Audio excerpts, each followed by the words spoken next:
Hello, જય માતાજી, જય શ્રી કૃષ્ણ। અત્યારે વાગી ગયા છે બપોરના 12। કારખાનેથી ભાઈ આવ્યા છીએ અને અમારે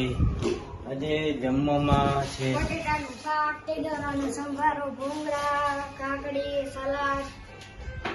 જાજુ બધું જમવાનું છે ને અમારે મેડમ તૈયાર કરે છે જમવાનું। તો ચાલો જમવા। છોકરાઓને આજે ભૂખ લાગી હતી એટલે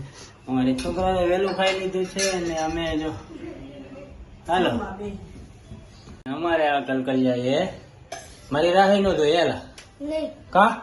હું લાગી હતી ભૂખ લાગે રાહ નહીં જોવાય એટલી બધી લાગે કોઈ રાહ ના જોતું ભાઈ। ચાલો અમે કારખાનેથી આવી ગયા છીએ। વાગ્યા છે સાંજના 7:30। આજે આવવામાં મોડું થઈ ગયું છે ને અમારે ઘીરે જમવામાં બન્યું છે અમારે મહેમાન એક દિના મહેમાન છે કાલથી મહેમાન ગો કા મહેમાન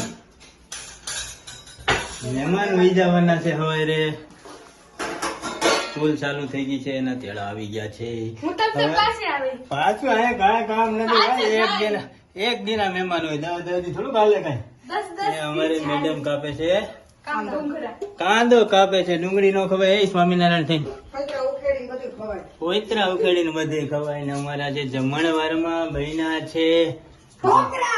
મુઠિયા ઢોકરા હો ભાઈ દૂધી નાખીને કાંઈ નો ઘટે વાલા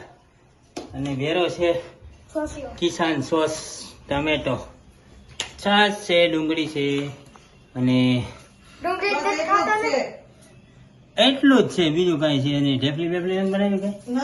બોલો દઈરું છે ને જાદરિયું દઈરું છે જાદરિયામાં તો આપણે બધાને ખબર છે દાદાનો પ્રસાદ છે સુખડી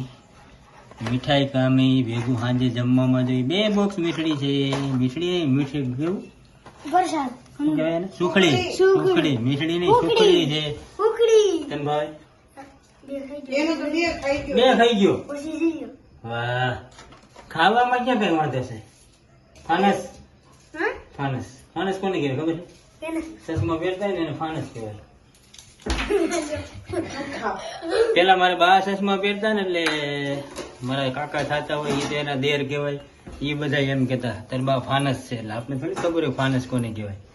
ચશ્મા પહેરતા હોય એને ફાનસ કહેવાય કારણ કે ફાનસમાં ઓલો પોટો આવે ને ચડાવવાનો કાચનો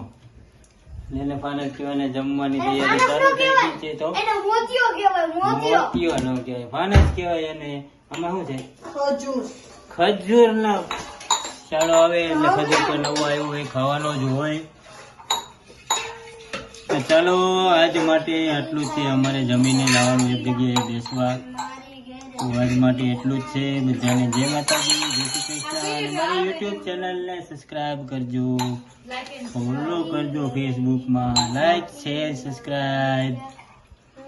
ચાલો છોટું બાય બાય।